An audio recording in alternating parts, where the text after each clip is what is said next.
Good morning, everyone. I'd like to call to order the Incarceration Prevention and Reduction Task Force Steering Committee for April 7th, 2022. It's 11 a.m. and we are meeting virtually. Before we begin, we acknowledge that we are gathered on the traditional and unceded territory of the Lummi, Nooksack, Samish, and Semiahmoo people who have cared for and tended this land since time immemorial. Truth and acknowledgement are critical to building mutual respect and common connection across all barriers of heritage and difference. We begin this effort to acknowledge what has been buried by honoring the truth. We pay respect to their elders, past and present. Please take a moment to consider the many legacies of violence, displacement, migration, and settlement that bring us together here today. And please join us in uncovering such truths at any and all public events. Thanks everybody for being here. Busy day today for the task force folks and Stakeholder Advisory Committee. And we'll give a quick report out on what's going on with that. And today, as most of you know, is our Stakeholder Advisory Committee meeting number 2 around data. Caleb, did you want to give any kind of a quick little preview of that, or just to give the steering committee a little flavor? Yeah, I certainly can if that's what you'd like to hear. So we will be hearing from Dr. Alexis Harris, just initially doing some introductory work, and then Jeremy Morton, who specializes in informatics and information data analysis, will be giving us a presentation of what data kind of exists in our criminal justice systems, what information that we can get our hands on immediately or relatively simply, and what that information may tell us, and then lean into a little bit more about what we hope to find out in this data discussion.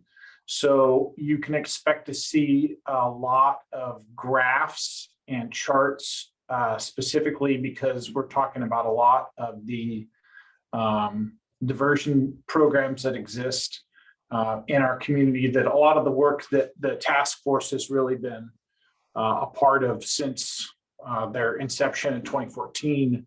These programs have been, sort of tracked. So Grace and Lead and the community, I'm going to get some of these names wrong, but there's a community medical health. I'm going to get that wrong. So we'll let Jeremy say that. And then some great, and Perry's probably going, Caleb, it's very simple. It's right here, but I forgot what it was. Anyway, so alternative response team. Sorry, Caleb. Yeah, but he had a different name for it, and again, it's just not sticking in my brain. So apologize. But so the trends in those systems, when we've got people who are engaged in those systems, what that looks like, and sort of a timeline for that, and then again, looking at what else do we need to know, what information we understand is a part of a larger whole. What does the whole look like? And so it'll be about, 35, 40-minute presentation, and then there'll be some question and answers. Stephen.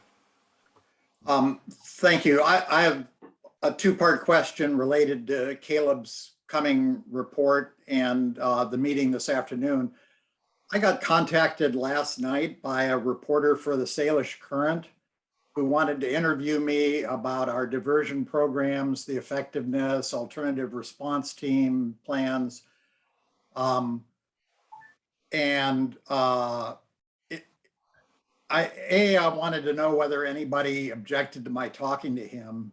He's got a deadline, so he needs to finish this up this afternoon.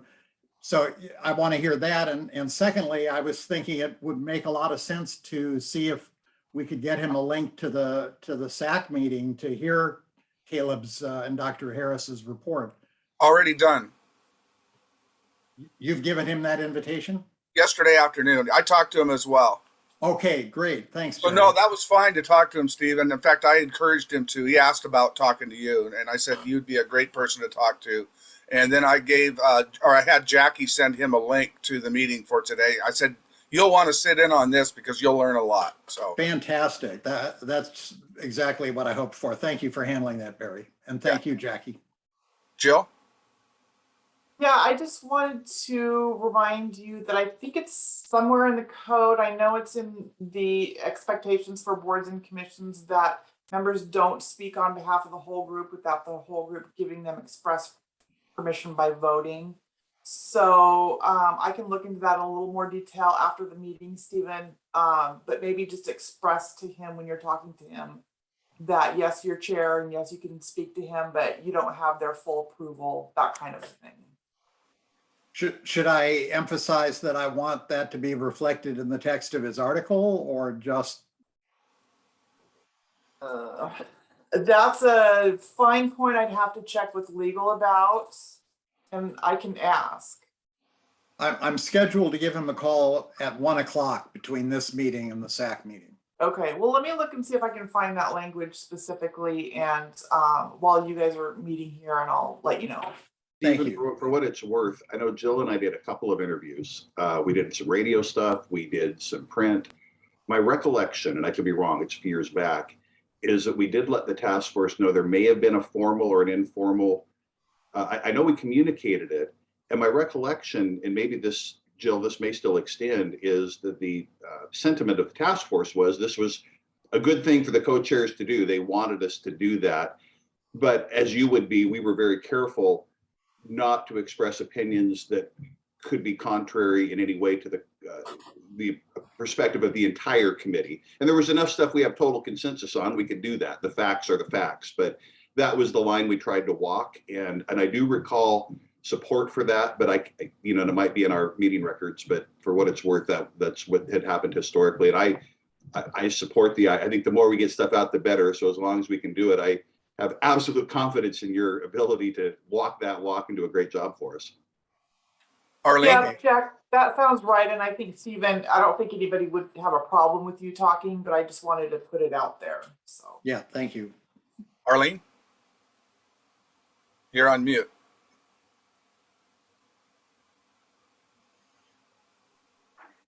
I know it's been on our agenda to make sure that the community knows what's going on, especially with the plans that are for our future. So this fits into that. And also along the way, I've alerted the Cascadia, the new Cascadia newspaper, one of the reporters, I asked him to follow the meetings and told him that this was very important. What's going on in our community needs to be reported on.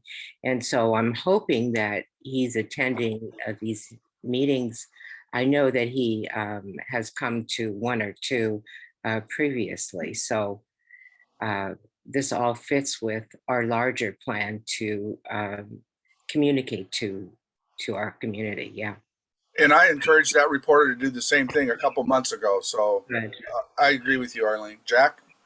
Just wanted to quickly apologize to Arlene. Arlene, I jumped ahead of you. I didn't see your hand and I didn't mean to do that. Okay, one thing I wanted us to discuss today regarding the SAC was the co-chair meetings that we just had as a lead up to this SAC meeting number 2. They were very successful in that they had great attendance.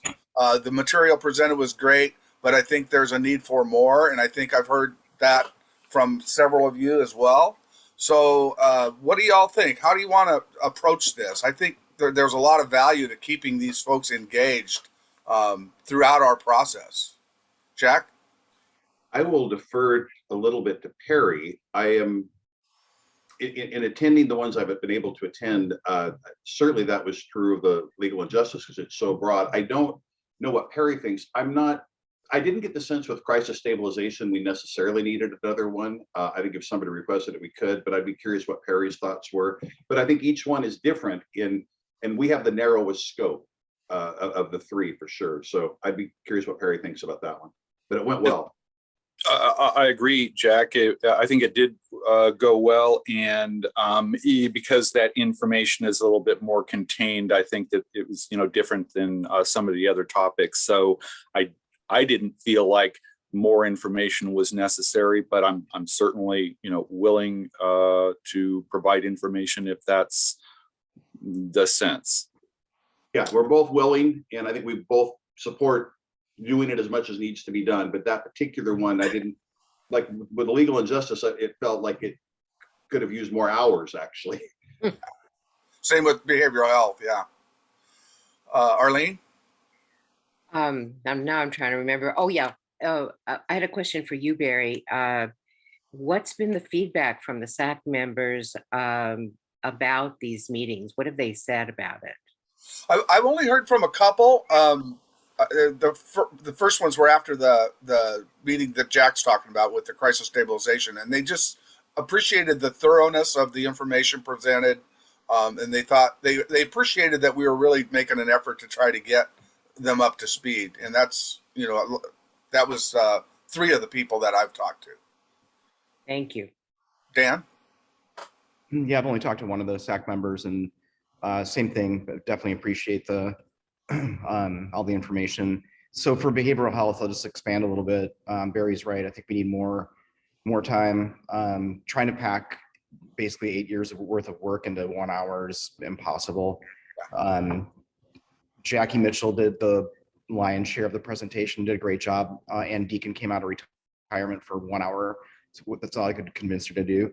And she talked for probably 10 or 12 minutes on criminogenic behavior patterns, and that really needs like a longer attention to detail. And then Under Sheriff Chadwick talked about the co-responder program briefly at the end with the sheriff's office. So the things that I think we need to expand on, and I don't have any ownership over where this lives, if it's legal and justice or behavioral health, but GRACE and LEAD, MCOT, and all the other programs that we have, including the newish Navigator post-release program, they need to know that. They need to understand what the current resources and assets are in the community in order to base their to inform their recommendation to the council, so that they take those things under consideration when it comes to recommending number of beds and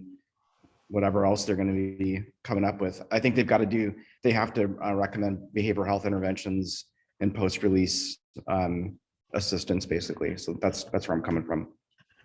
Thanks, Dan. Yeah. Raylene? Thank you. Behavioral health did a fabulous job on their presentation. They kind of blew us out of the water. So thank you on that. Your agenda and everything was very well put together. And I think I kind of threw stuff together, unfortunately, with Arlene's help. She did great too, but me coming back from vacation didn't help my, and then the windstorm knocked all of my background data was unavailable until an hour before my presentation. So Yeah. I do think that some of the stuff is crossover events. So I almost think that if we had, how we have our joint meetings, that if we had a joint chair meeting to do a presentation on some of the stuff like LEAD and mental health court and drug court, because those are the ones that really are combined from both legal and justice perspectives as well as behavioral health. So I think maybe we need to do at least another one, and maybe we can have Melora or Eric Ritchie present on GRACE or LEAD. I think that would be beneficial. That's my 2 cents. Dan?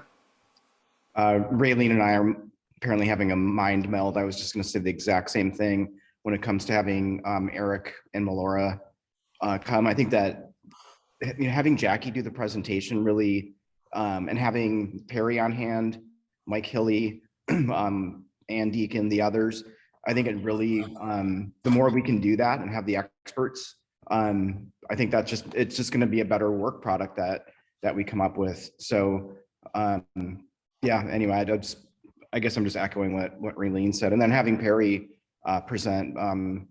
Don't mean to volunteer you, Perry, but you've got a lot of background in this, and I think it's just beneficial to have the subject matter experts do their thing and form the SAC group. So we have a joint meeting scheduled for Jill. What was it? April? Was it the 19th? April 19th. Okay, I had that right in my brain then.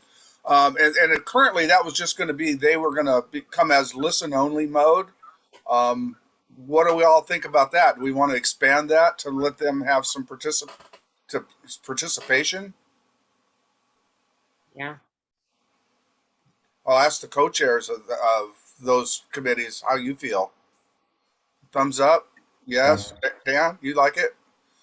Yeah, I think that they have to be able to ask questions and get answers right kind of in the moment versus doing like a public comment thing at the end. That's just not, I think to inform this process, they got to have the dialogue back and forth. That's where I'm coming from. And if it takes longer to do the meeting, then maybe we should allow for a couple of hours to do it. And that's is that at 11 a.m., Jill? 11:30 a.m. 11:30, okay. All right. And great. how long is it scheduled for, Jill? 90 minutes, an hour 90 and a half. minutes. So my question then about that agenda, the agenda for this meeting is already set. It includes,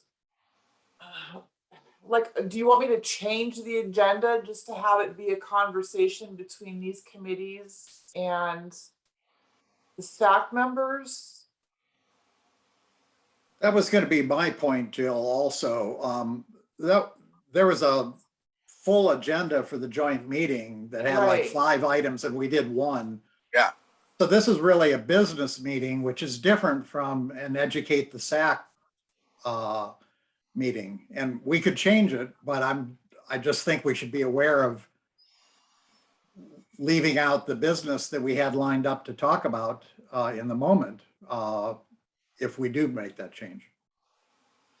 Perry?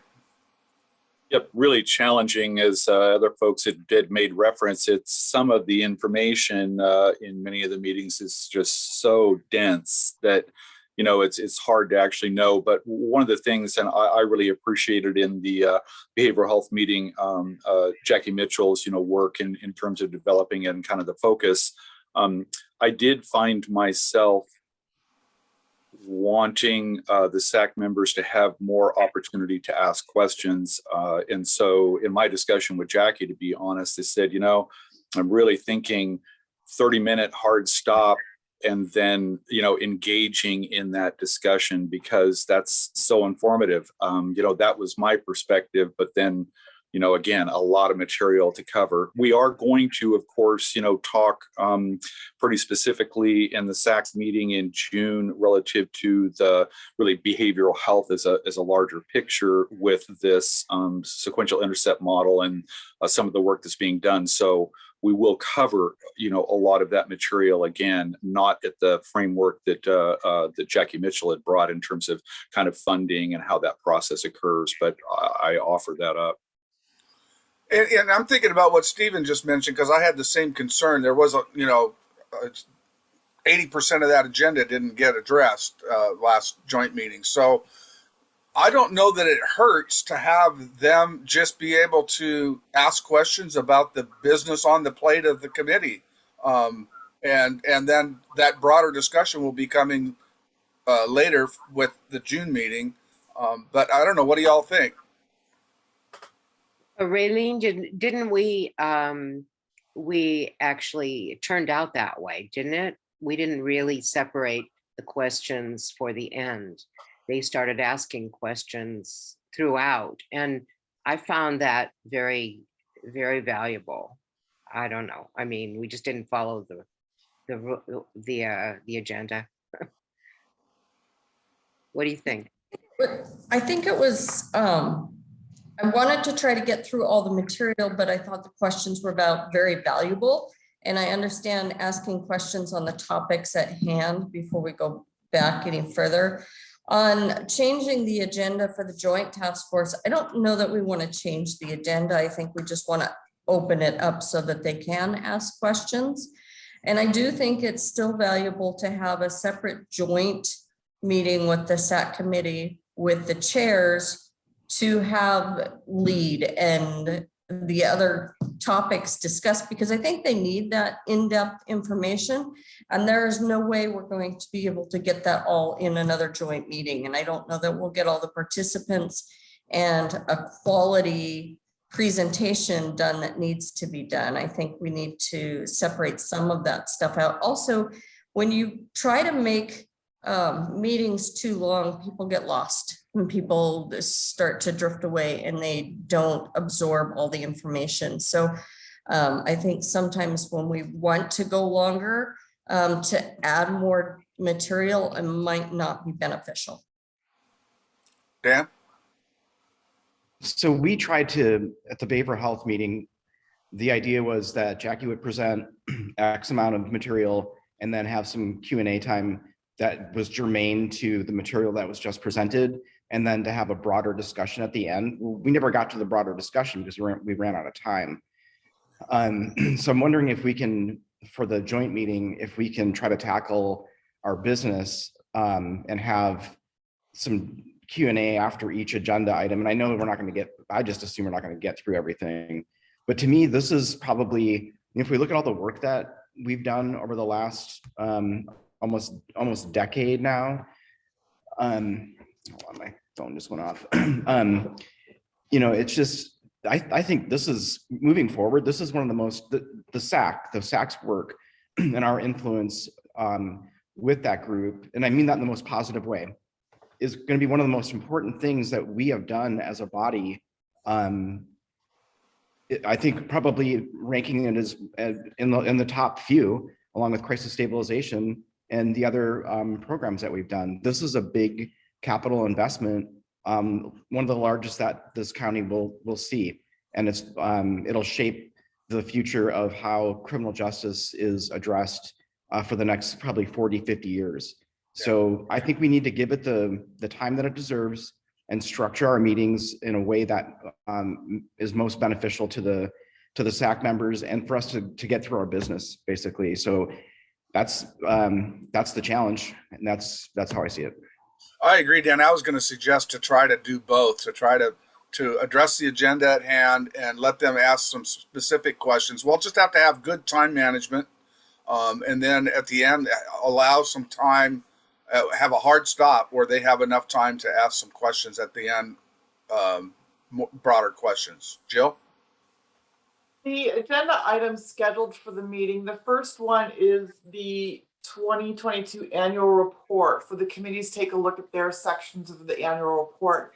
If you as the chairs feel like that doesn't need to be scheduled in committee and you want to provide that feedback to me outside of committee, we can totally take that item off of the agenda.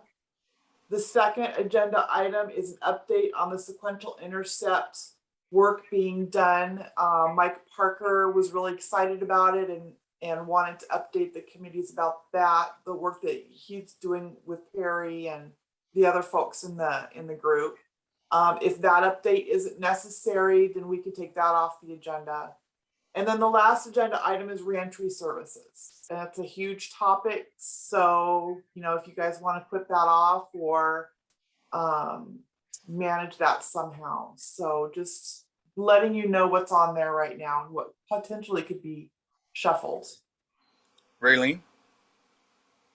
I think I would like to see the reentry services first, because that seems to be getting lost and that is a big topic. But I think the other chairs have to buy in with that. But I think the sequential intercept is really important too, because we're already trying to submit that to the SAC committee in an updated format. So they might have questions on that. So I don't know, what does the rest of the team think? Dan? Okay, I'm trying to get this straight in my head. So Perry, are you doing the sequential intercept kind of more comprehensive overview in June with the SAC folks? Is that correct? It is in June, I believe, June 7th, Barry. I think June 8th. Okay. I still think that we should keep it on I think we should do like more of an intro to the sim in the next joint meeting. That is so complex.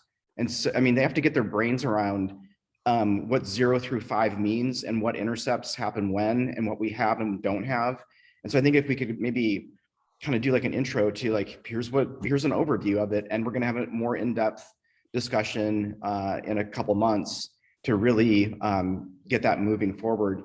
So the inventory of services and programs that we have in this community is super important when it comes to them rendering a decision when it comes to the, like I said before, bed count, the type of facility, the types of services that are offered within that facility. And remember, folks are the average length of stay, Caleb would know this, but it's got to be less than a couple of weeks. And so 20 days right now. How long? 20. 20 days. Okay. So we're not going to be able to get a really good handle on literacy, for example. We can maybe do some things, but it's not, unless there's a follow-up, that's not going to be I don't think a successful program. But I think that they need to come up with what they think they can do within that short-ish time frame when it comes to, can they do interventions with drug and alcohol? Can they do mental health? What does that look like in terms of screening and treatment? I just don't know. And so the more that they can understand the sim, the better. It's just where we're at as a community in terms of what we offer. And having talked with many other communities because of that MacArthur Foundation grant, a few years ago, it became clear to me that we do a lot and they need to understand what that looks like. Yeah, you're right, Dan. Arlene? When you talk about the average, what's left out of that is the long stays that many people do have. And I've heard, am I correct, as long as a year? So if somebody is in for a really long time, they have plenty of time to work on literacy and their GEDs. So it may be not for every person, but for the ones who are having long stays, it seems like that would be important. I think on that topic, it'd be helpful to hear from David Goldman, who's doing a lot of those programs, that he could give us a summary of what's going on there. I think that would be a great idea. Yeah. Stephen? I think I may be sounding like a broken wheel on this, and I'm not sure exactly how Perry's group is updating the SIM, but in addition, as Dan said, to understanding what the numbers of the sequences are, there's a depth to that of we have it, but we don't have enough of it, and we don't have it. And I don't think we've touched on who's providing those services, what their capacity is, and how that capacity relates to what the real need is. I mean, my sense is that if we gave Grace and Lead each twice as many case managers, they could qualify twice as many people for those programs.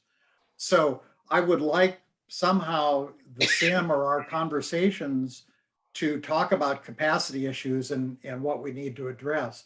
And it seems to me painfully obvious that most of this doesn't happen in the jail.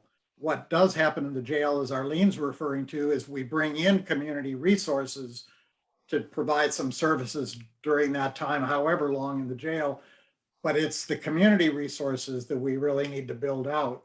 And so I hope that gets wrapped up in the SIM development.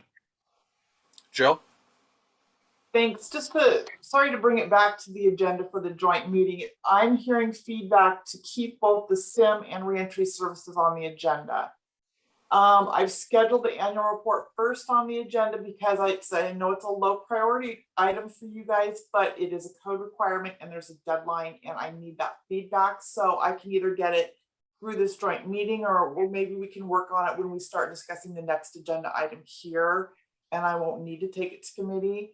And then regarding inviting the staff members to participate, I will let Kathy Halka know that is what you guys would like to do. That's going to require noticing for a full SAC meeting.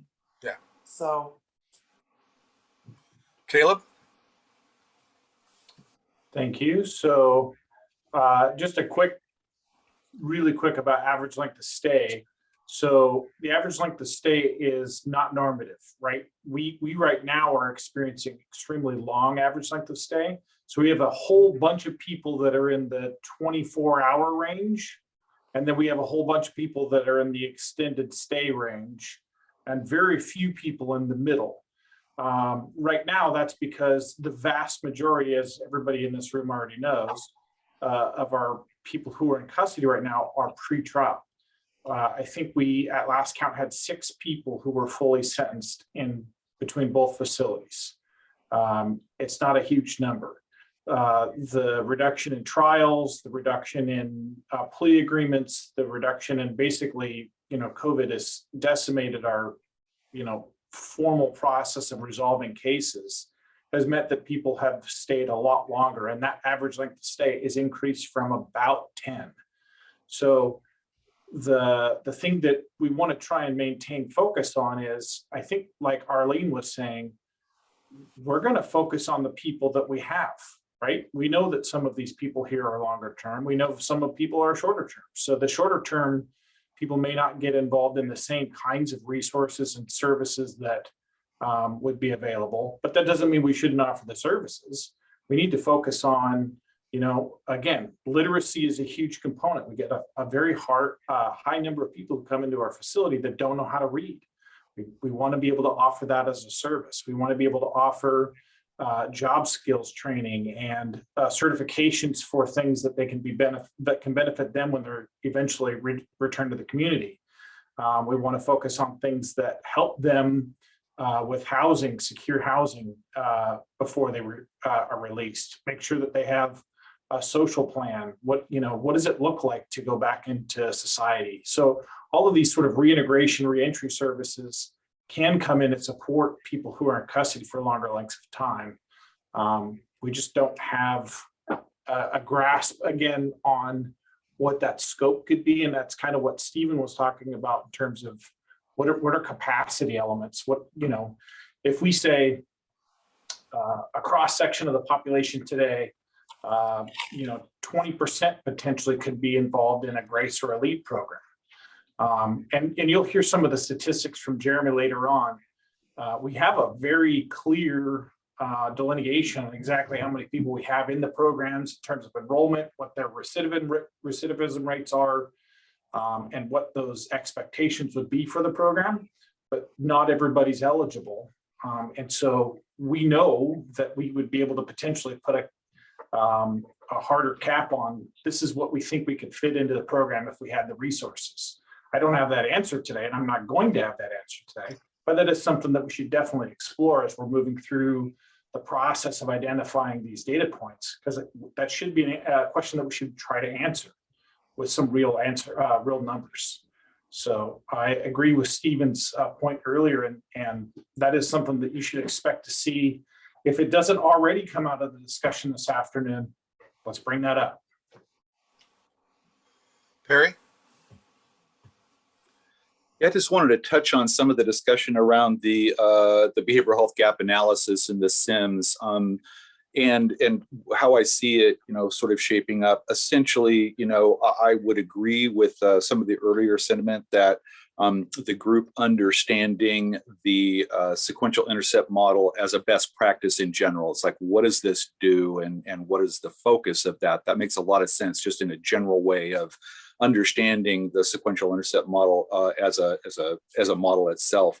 When we start to talk about my understanding in terms of the charge of the responsibility of this group is, number one, obviously to identify the programs that are in place and to update, as well as identifying in what I'm calling tier 2, those programs that are in place but have resource needs or are lacking in that regard. And then the third tier, that being programs that are not in place, that are not in existence. Right now, and we're not done at this point, but the group has worked at this point, and I'd have to estimate just really roughly that we've already listed 150 to 200 different programs throughout all those tiers.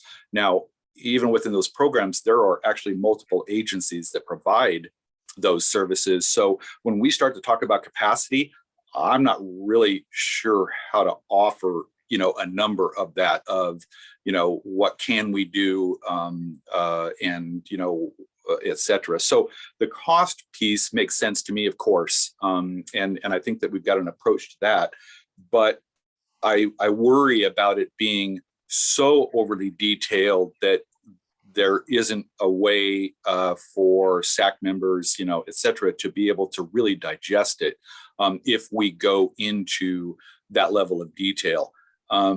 So just looking for a little bit of clarity, and I don't have to have it at this point, obviously, but I want to make sure that I'm, doing the right work. And so this is reforming a little bit of my understanding and sort of target of what we're trying to accomplish. And equally importantly, what we're trying to relay, what level of detail from the document that we're trying to relay. Well, let's talk about that just for a second. Stephen, what's your feeling about the scale of that capacity piece? How detailed does it need to be, do you think? Or it sounds like it's a hard number to arrive at. Yeah, and I take seriously Perry's point about that. I don't think I was envisioning some really, really reliable evidence-based estimate of capacity, but more just a ballpark kind of figure. And I also appreciate Perry's point about how complex this could become really quickly. I guess, and I'm not usually a visual thinker, but I have been on this thing. I was almost thinking, how you see some topographical maps, they're like transparencies and you can flip down a page over another one. So maybe we have a couple of different formattings of the same skeleton of the SIM. One of them has capacity, one of them has cost, or something like that. I definitely think it needs to be understandable to a moderately informed SAC member, but not overwhelming. But I also think all those factors are relevant to us making good recommendations out of the SAC. So I'm trying to be practical with that, but I think that needs to be a factor of some sort. Terry, does that make sense? Does that give you some sense of how to approach that? Yeah, and obviously, well, not obviously, but we certainly had already discussed within the group that we would, sort of have an opening statement of this is how we approached it, this is what we were attempting to do, and this is sort of the methodology, if you will. So I can, again, wanting to bring and the most accurate information as possible, and then being able to speak to capacity. I hadn't spoken to capacity with the group as a team lead up to this point in time, other than we were lacking in terms of resources. So I will bring that particular topic up too and say, we need some, guesstimations here, based on what we have. And particularly, I think, the tier 2 and tier 3 that is in existence, but lacking resources, and those that aren't in existence, particularly paying attention to those in terms of talking about capacity, et cetera, because that's sort of the way that the breakout is. An interesting point too, in terms of the sort of layering of information and ideas. I think I'll just call in sick for the next 3 weeks and I can have this. So that's my big plan right now. So. Okay, thanks, Perry. Raylene? Thank you. Two items. Jill, for the joint meeting, when we get to re-entry and navigation, I had a request from one of the public defenders looking for assistance on re-entry and navigation for misdemeanor crimes. So I'd like to make sure that we extend that out to him because he might have some input and might learn some stuff from it. So I'll send you an email with his information later. On the second question would be for Caleb. I know that we've got so many people that are in there long term, and for illiteracy purposes, can you guesstimate the percentage that would even be capable to try to educate or that would want education with some of those long-term? I know that we've got some severely mentally ill individuals. Is that something we can even attempt? It's a difficult thing to quantify, similar to what Perry's talking about in terms of hard numbers for some of these programs, because it's very individual specific. We do experience people coming into custody who are not here for extreme offenses charges, right? So it's this balance between some people who are very, very sick, obviously are not necessarily the most appropriate for those types of services, because they often don't behave in ways that are functional for a learning environment. And then you have people who are here for very serious crimes who don't always adhere to the rules of an education environment. So there is an element, though, and I would say that it's between 2 and 20% of our population at a given time would be eligible for some sort of educational service while they're in custody. And that's just a wild guess based on experience from, but again, right now our population is very different than what it was even 2 years ago. So it's hard to get a fix on exactly what that number is. May I jump one thing, just because I want to make sure that because somebody asked a question and I didn't get a chance to respond, and I don't want to, I will wait if it's more appropriate. But Go ahead, Caleb. I was curious from Perry's perspective if there is a account of people who've been turned away. In my experience, I think we're referring as many people as we can to sort of Grace and Lead and other programs. Do we have a count that said, hey, this person, this person, this person, and this person, they were turned away from the program because we were at capacity?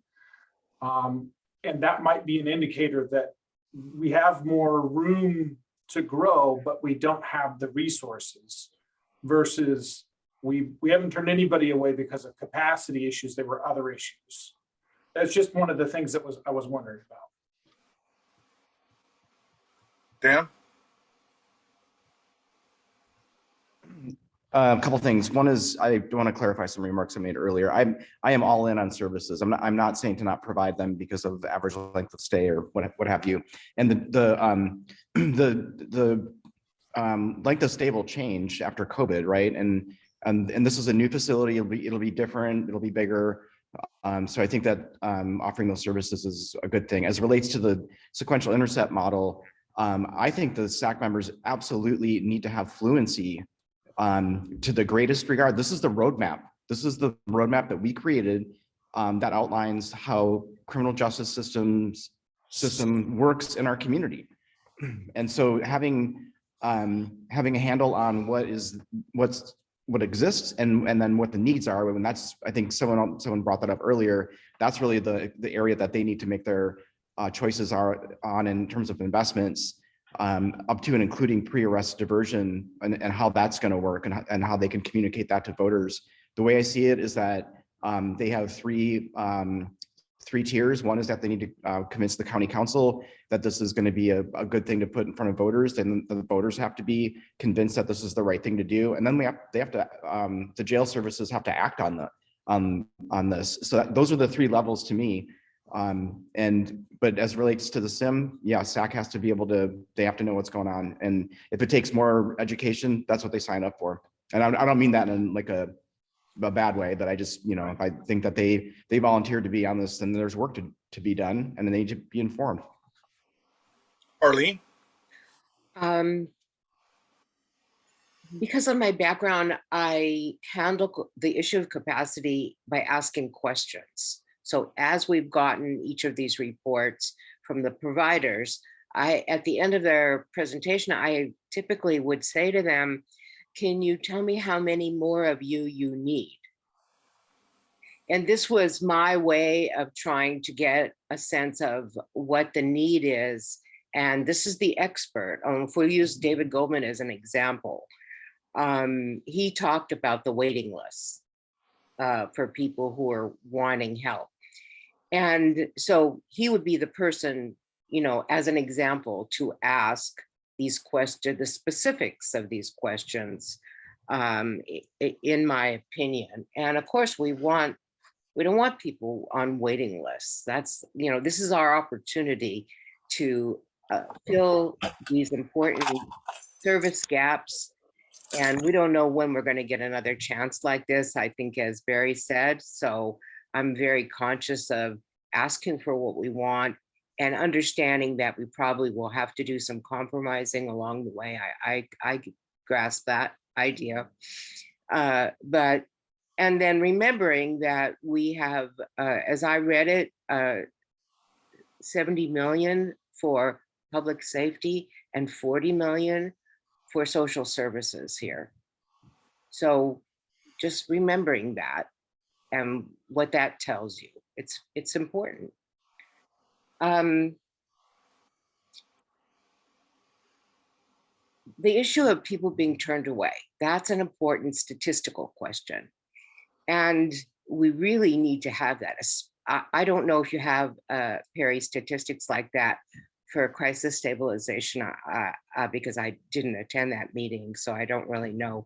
But that would be really important, because when I worked in triage, as it was called at that time, there were many days we had many empty beds. Those beds should not be empty.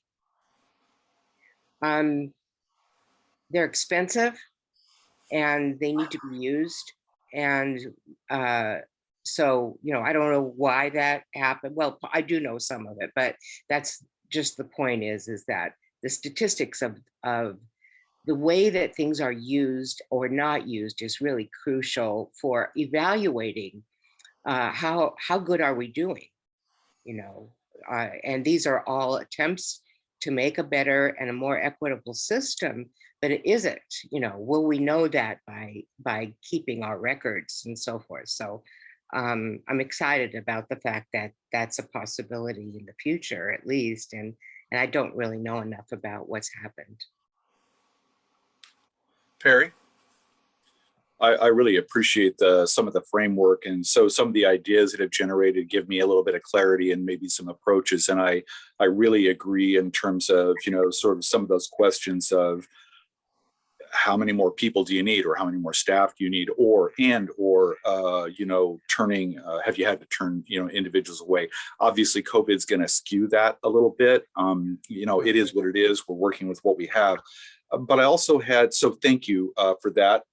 That is helpful. And I also, and maybe this has been discussed, but I wanted to offer up one of the thoughts that strikes me in terms of, you know, individuals in the jail, and oftentimes the questions, of course, that we're asking of how many, how long, how ill, you know, that sort of thing. One of the things that really strikes me is the possibility of an individual in the jail that there is, and I'm going to call this a screening, you know, that occurs, because I know that sometimes there are assessments a little bit different. It ends with a diagnosis, you know, and that sort of thing. And I know the behavioral health team, you know, does a certain amount of that. But if you will, a screening to evaluate the needs of the individuals, regardless of what's going on, but a screening that evaluates those individuals, and then some sort of simple collaborative community plan, collaborative being working with the individual and, you know, coming up with, I think of it as a treatment plan, but I don't want to use that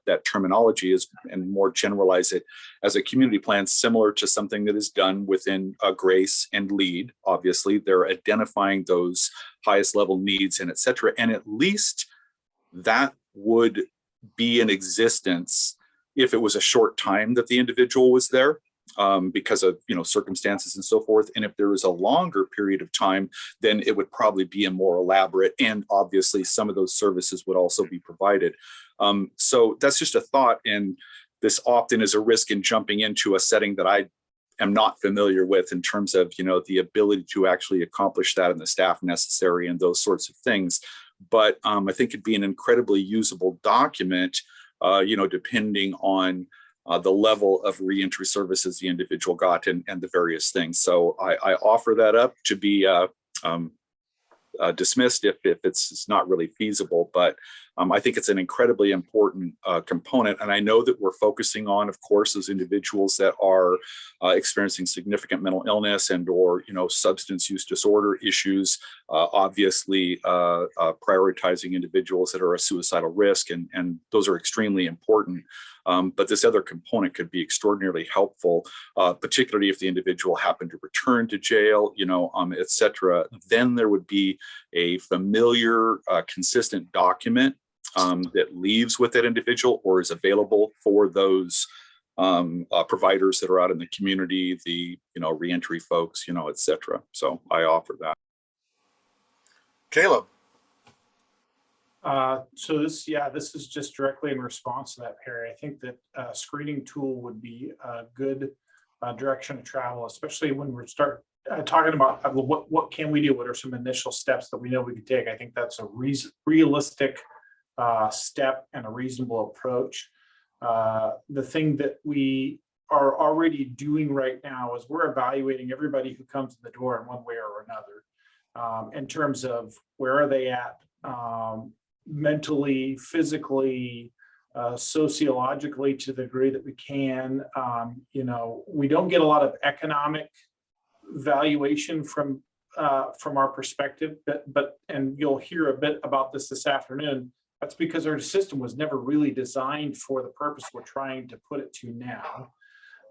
But I think that with having some keen eyes on subjects who are coming into the facility, people like Deputy Hyman, people like our reentry services coordination folks, those people are looking at everybody who comes into the facility, whether they're there for 20 minutes or 20 months, and saying, is this person appropriate for some level of service? Now, again, the services don't always exist in the community, but that's the discussion that we're having right here. What should we be building? What infrastructure should we be having around folks who are trying to transition back into our community? And I think that a tool would be something I would be absolutely on board with,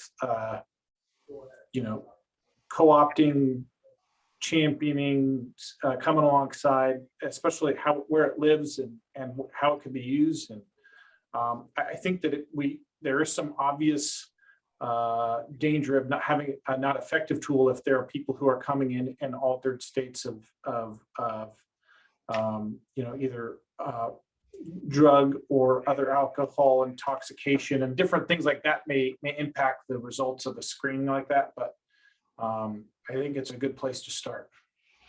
Thanks, Caleb. Dan?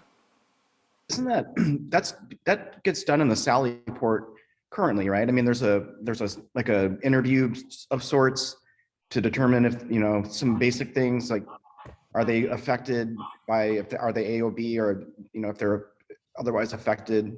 Is it an expansion of that, Caleb? Is that what you're thinking? So right now, I mean, absolutely everybody who's coming into the facility needs to meet basic criteria in order to be accepted. We cannot accept people who are not physically or medically cleared to be in the facility. So there are threshold questions that we ask every person, and that information is then entered into our correctional healthcare records management system. We also do a screening for classification. Classification isn't the same perspective. So we look at things like criminal history, behavior history, anything that people would need in terms of services or be cleared for services. We're considering all of those things at that time. So can they be housed in a different facility that's less restrictive? Can they be moved to a location that's beneficial for their health or mental health or any? So they're looking at all of those things, and there is a tool, an objective tool that we use at that time. And I'm envisioning something that we do in addition to or as a component of one of or both of those screenings.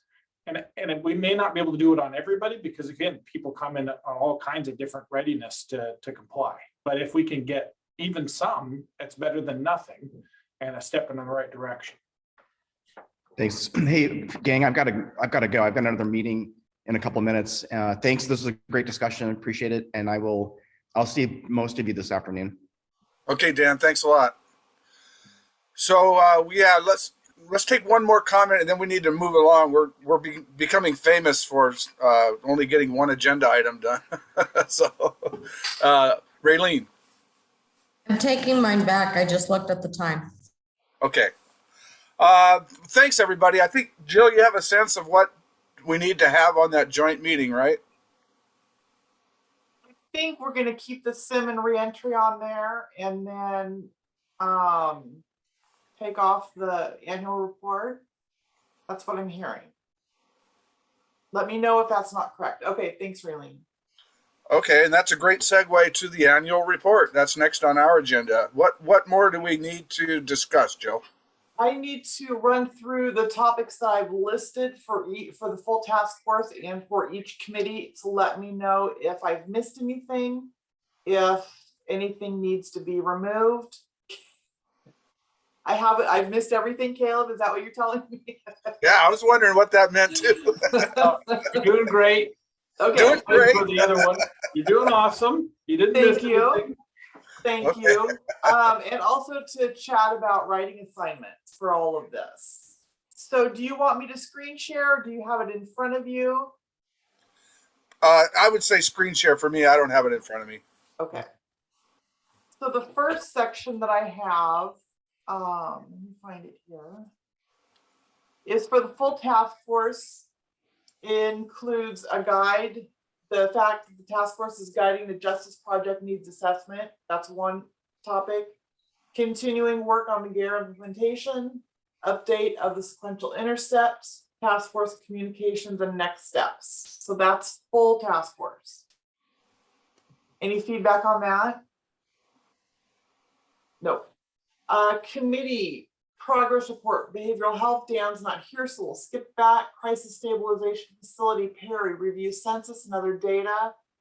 Monitor the status of involuntary certification, review the work of the CSC advisory committee, question mark, and then next steps. So is there anything that needs to be added or removed there, Perry, that you can think of off the top of your head?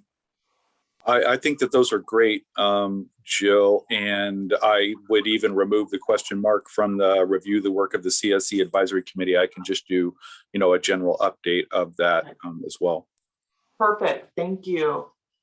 Index committee, Caleb, the hiatus, the committee leadership, working with Dr. Harris, you've given me the thumbs up on that one. Awesome, thank you. Legal and Justice Systems Committee, the DV offender treatment, there was quite a bit of work done on that. Competency and restoration, jail reentry, and I put the part of the jail reentry that the committee is working on independent or separate from the joint committee. Continuing to refine the pretrial processes unit and risk assessment. Stephen, I've got that on the PPWG agenda for is it next week or the week after? So we can get a little more definition there. And then next steps. Arlene and Raylene, does that sound good to you? Can you think of anything that should be added or removed? I would like to see some input from the committee on, as next steps, maybe on how we're implementing any of the GARE tool, so that we can kind of feedback that we're actually trying to do something. I don't want to leave that out. And then just, we did the DV and we assessed that there was so many issues, but I guess I would come back to the Legal and Justice Committee wanting to know, what are we going to do to try to get more treatment, and maybe that's something we need to discuss with behavioral health as well, just because we need more treatment providers and we've got to figure out how to get that to happen. Arlene? Do you have any comments, Arlene? No? No, it's just very overwhelming. Yeah. Yes, and then so the last one is I included a separate section for the joint meetings because we're going to 4 now this year, and those meetings have encompassed competency and restoration and jail reentry. So Raylene, you've talked about you talked just now about wanting to get some feedback from the committee about some of these topics. It looks like we've taken that off the next agenda for the joint meeting. So let's talk about schedule a little bit here. Jill, could I interject a question? Yeah, please. Back on the list, I hesitate to do this unilaterally, so I'll invite Jack to comment as well. But when up in the first section for the task force as a whole, Jack had offered, and I think still plans on doing a sort of a rough overview of responses or lack thereof to recommendations from the Vera Institute report. Yes, I think thank you. I think that might be a good overview of task force activities. Yep. Yeah, and I thought, Jill, I'm going to try to keep that to 3 or 4 paragraphs at most, and not just the deficiencies. I thought I might mention where we've had, because we have had some successes. So I think the way to approach it is to start with, hey, Vera did this thing. Here are some of the things we've been successful with, and here are some of the things that Vera identified as high priorities that for whatever reasons we haven't explored and or moved forward with. So I'm not going to try to put much opinion in it so much as just identify what they've identified and call it out. I think that's the most appropriate way to do that. Yeah, my opinion is that given all the work that you guys are putting in on the SAC right now, that we keep this report as brief as possible. A paragraph on each of these at most. I'll leave that up to you as co-authors of all of this. But I'm thinking let's take the pressure off and not get as detailed as we have in the past years. But Barry told me the county council preferred a lot of words in these reports. A lot of words, You might have been pulling your leg on that one, Jack. mo pictures. All right, I thought we were being paid by the word, but okay. I'll give you $5 a word and $20 a picture. Hey, that's how those writers made a living at the turn of the century. They got paid by how many words they put out. That's right. Okay, so the schedule, April meetings, decide on content, which is kind of what we're doing now here instead. We're going to start with first drafts due May 5th, which is right before the May steering committee. And then review those first drafts before committees at their May meetings, and then you can see the rest here. So, are there any? I have a question for Stephen. It kind of relates to item 6 on our agenda today and this in terms of when we're talking about the pretrial work. We haven't heard from that group in quite a while and what's going on in the pretrial world. Is that something that's worthy of any mention in our annual report and or getting them in front of the task force again? I think that's a very appropriate question, Barry. In my view, and Jill, help me with this from your perspective, I think we're stalled a little bit. Some of it by external circumstances and some of it by just the internal dynamics of the work group. You know, the risk assessment was always tied to the pretrial services unit, and COVID has really limited the ability of pretrial services to monitor. So I think we really need to have sort of a challenging discussion about where we go and when we go there. And I don't know until next week's meeting how much more I could describe about that. Jill, is that accurate? Do you see other things going on there? I think that's accurate. Although one of the topics for the meeting next week is ideas for streamlining the referral system to lead in other programs, and Melora and Tom Kinlan are going to be there. So there might be some interesting information that comes out of that discussion, but I agree everything's kind of been a little bit stalled since COVID hit for sure. But I do have on their agenda to talk about this specifically for the annual report. So we're keeping an eye on that, Barry. Good, because I think that's something council's interested in too, and how that new basically a department is functioning, and what kind of data are they keeping, and what kind of success are they seeing. I had actually a council member ask me about that. We haven't. That's what kind of prompted me. We haven't heard from them in a long time. So okay, thanks, Well, Stephen. but that's very helpful to know what the council is interested in and what would satisfy its oversight role. And I think that could be some leverage on the work group Yeah, to get some things done. And I was thinking the same I'll just add that that's a unique group that really isn't a task force group. It's under the auspices of the Superior Court. So it's a little bit hard for us to push the judges and the judicial officers too much on that.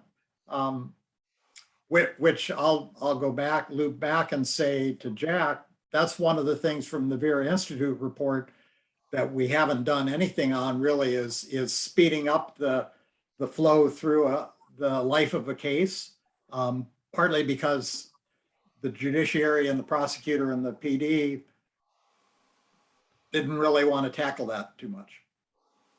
No, but I don't know that I'll call it out much because the Vera report was pre-COVID, and that just changed that screwed up the flow so badly that I don't think we can make an intelligent response to that yet, other than to highlight. I mean, the substance of the Vera report really is there's too many people in jail that likely shouldn't be there pre-trial for things like driving while license suspended and low-level bail. I mean, that's, if I were to put it in one sentence, that's it. Right. Right. So, but I will. I don't mean to criticize that failure. I just mean that's a recommendation that's still pending. I think that's a great one though to call out to say we understand why nothing's been done here because how could it have been? But now that we're finding our new way of coping and living with COVID as what do we call it, an endemic instead of a pandemic, this should be revisited or looked at. Absolutely. Yeah, I agree. It's like a reemergence of our efforts on that, and I think that's important that we, like Stephen said, we not that we're holding anybody accountable, but we are in a way. We are wanting to know, the status of the effort. Raylene? Accountable, but not critical. Right. Exactly. Yeah. So I thought the pretrial processes group was kind of a subcommittee out of the legal and justice group. So correct me if I'm wrong, but that's where I thought it came out of. And then secondly, I thought there was limited funding for that program from the county before, or that it was not going to necessarily continue if we weren't able to push it. And so I guess I understand the stalemate because of COVID. I mean, that seems reasonable, but I also see we're getting new judges. Some of them are retiring. We need to revisit it and at least look back at, okay, here's what we had, here's what the stalemate is, what are we going to do moving forward? And when Jack mentioned the DWS thirds, that's really not even applicable to the pretrial processes group, because what you're talking about is misdemeanor charges, and the pretrial processes group is focused on felonies in Superior Court. So it's kind of a different ballgame that we need to come back and revisit and find out what are they doing? What do they want to do in the future? Is the funding going to continue in the future? And what's different now than what we had before? And do we need to reevaluate a new tool? Yeah, I just wanted to make sure we have this on our radar because it is such an important topic. Raylene, maybe we can have a side conversation to answer some of those questions. I think those are good questions, but I think I can give you some background information. Thank you, Stephen. All right. Any other feedback or questions that you as a group have for me on the annual reports? All right, thanks, guys. Okay, we got an email from Stephen a few days ago talking about data dissemination, and we put this on to have you crack open this topic, Stephen.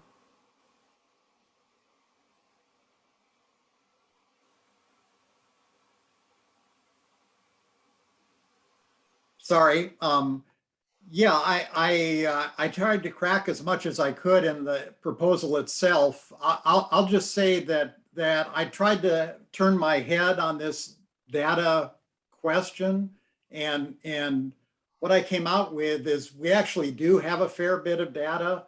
It's being used where it's gathered. A little bit of it is shared across offices, and Caleb and Index have done a really good job developing this so far, and I think the SAC process is an incredible next step on this. But none of that data is getting to the task force. It's not being used in any of our discussions or considerations, really, other than presentations. And none of it is available to the public, which has a lot of questions, as we're seeing from some of the SAC discussions. So I was just trying to nudge this another step out into the open and see if we could at least make ourselves as the task force privy to the information that is circulating in a more limited way. Prime example, Chief Jones's weekly report on the jail population, or maybe Jeremy's reports on Grace and Lead Services, or Melora's, so that was available to us, and also that we put it up in a way that was available to the public as well, as just a very, very small first step toward transparency, and through that perhaps accountability, or at least public education. So I think I tried to flesh that out as well as I could, both the rationale and the steps that I thought we might go through. It's a very rough draft, and I'm certainly open to improvements to the idea if the principle is acceptable. And then I also tried to justify it in the racial equity toolkit framework as an example of how we might make use of that in supporting a decision that we make. Could it be something like a newsletter?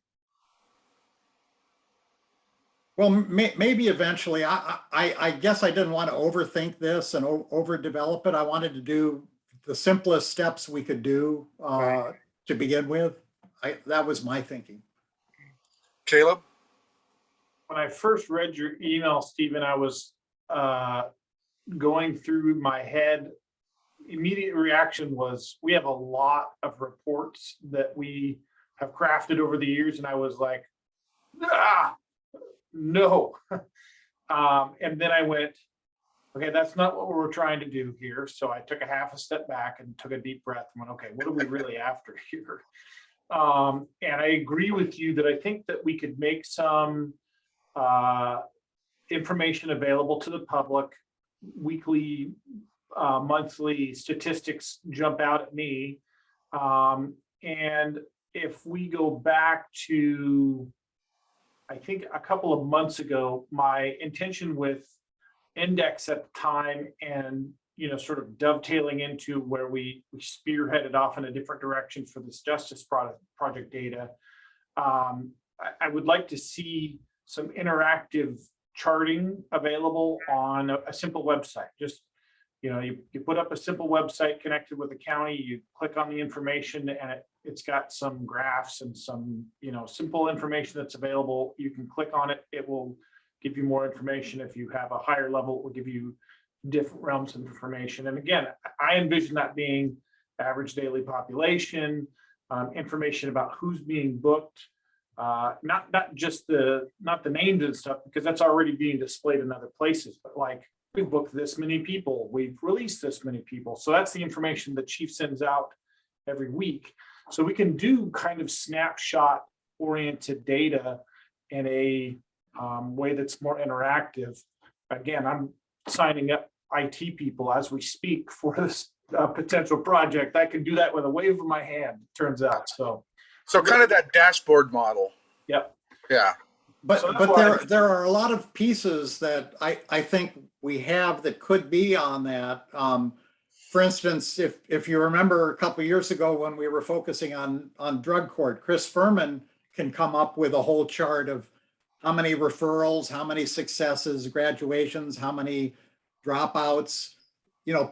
Some people will be interested in drug court, some people will be interested in Grace, some people will be interested in the jail population in a particular month. Yep. No, I think that is exactly what we would like to see happen. And again, just before we started going in the direction of the needs for the specific initiative, Perry Rice and I were talking about this exact concept already. And I think that the framework exists. We just have to figure out exactly what it is that we want to show, and maybe some further discussion on what that would look like, and then we build it. Yeah, and I guess what I was thinking was I didn't want to have busy people like you, Caleb, create something new. That's why I was thinking, I don't know what the list of those reports is, so maybe it's bigger than I thought. But I was just thinking that the reports that already circulate, let's circulate them to the task force. Let's make them available to the public without adding work to people's plates. But if there's a way to frame that or introduce it in a more comprehensible way to lay people like me. I think that that's an admirable effort. I think that simply including more people in the email that the chief sends out is not a challenge at all. We just add that to her list. She literally has a cut and paste list. And then when I'm doing the work, I do the same thing. So we can add that in fairly simply. The language I steer clear of is all. That I don't have a hair left. I was like, whoa, all. No, yeah. That's a hard stop for me. But I think that if I take the same time off Perry has, I will make this work in the next 3 weeks. All right. Anything else on data dissemination? I would appreciate people's reactions to the utilization of the racial equity toolkit questions as well. Which kind of brings us to our next item on our agenda, which is GARE and racial equity. So I think I'm asking for a recommendation on this data dissemination kind of thing, amended in whatever way would seem consistent with Caleb's excellent points, that we could take to the task force for approval. What are the moving parts to make that happen, do you think? A motion, second, and approval here in some form that would give us a proposal to put on the agenda for the task force. I guess, are you thinking as soon as next Monday or the? Well, I don't think we can do that. Okay, that's what I was concerned about. Yeah. Okay, I would move that we move forward with making this a reality and creating something to propose to the task force in the near future. Second. Discussion? So Caleb, maybe you can email me with some changes you would make so that all doesn't send out the flashing red lights to everybody else as well. Yeah. And I can amend it, come back next steering committee meeting. Yeah, I have some time this next week where I really am taking vacation, but when I get back from my vacation, I will set a reminder to take another look at it and see about crafting some language to propose back at you. Okay. All right. So it sounds like we have a plan there. GARE implementation. Mike's not here today. Have you got an update, Stephen? Mike and Jill and I met once, a very productive conversation. I think we have another meeting scheduled, right, Jill? Did we pin a date down? Almost. I think so. Yeah. Yes. So I think I think what we're leaning toward, and again, apropos of my comment to Arlene on the data dissemination, we're thinking about an incremental kind of approach where we at least get a small first step started, and that might look like some sort of form that we use, summarizing our thoughts around the racial equity toolkit questions that can be available to the task force in its discussions and its decision making. Jill, can you expand on that a little bit for me? I sure can. I have my notes from that meeting. One of the things that we talked about and wanted to ask you about, Barry, was the possibility of the county creating a GARE implementation committee that's similar to a lot of committees that operate now, with one representative from each department, and they meet monthly. We have a safety committee, we have a communications committee that meets monthly. And so we were thinking one possibility might be GARE implementation committee. We talked a lot about triggers, what would trigger some of this analysis and documentation for the GARE. Planning to engage with the Racial Equity Commission when that happens. Work with the communications consultant on better messaging and public engagement. So so we've got a number of things we're talking about, and we have a meeting scheduled on April 20th to talk again. So hopefully we'll have a bigger report at our May meeting. Okay, that sounds like a great idea. I'll just loop back and say there are really sort of two pieces of this, because one of the messages I took from Jed Holmes's brief presentation of the task force was that boards and commissions really aren't included in the county's GARE membership. And I don't know, I don't think we know what role they play, if any, in the county's formal structural GARE implementation. So to the extent that we're suggesting a GARE work group, maybe that's really beyond our purview as the task force, but we do want to take some steps with our own commitment to the toolkit and GARE principles.